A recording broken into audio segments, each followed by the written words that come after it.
ఒక అడవిలో కాదు ఒక అనగనగా ఒక ఊరిలో పెద్ద చెరువు ఉండదు.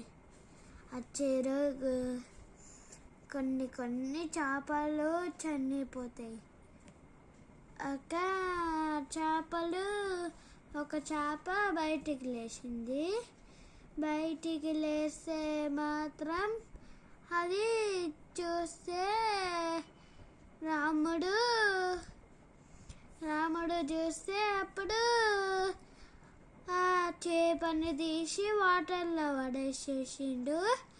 అప్పుడు అది మంచిగా ఆడుకుంటుంది. అప్పుడు వాళ్ళ పప్పు వాళ్ళ మమ్మీ వాళ్ళు చనిపోయి ఉంటారు. వాళ్ళ దగ్గర ఉండదు, వేరే వాళ్ళ దగ్గర ఉంటుంది. అప్పుడు బ్రతికి ఉంటారు. అమ్మా అని చెప్తారు. గదే ఒక్కటి గది వాటర్ ఫాల్ పడతారు. అప్పుడు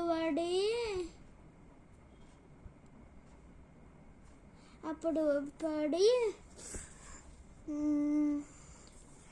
అవి చనిపోతే సాల్ట్ వేస్తే అంతే. సాల్ట్ వేసి తినబుద్ధి అవుతుంది.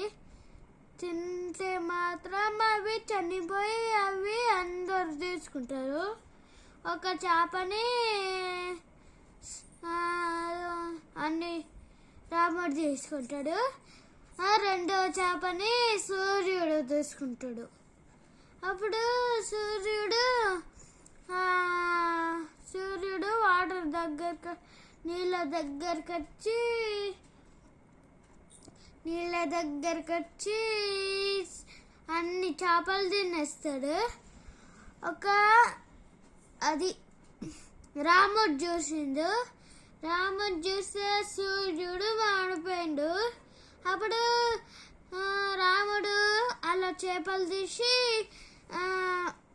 బద్ద అవ్వడానికి చెరుకులో పడేసేసిండు. అప్పుడు దానిలో స్నేకులు వచ్చినాయి.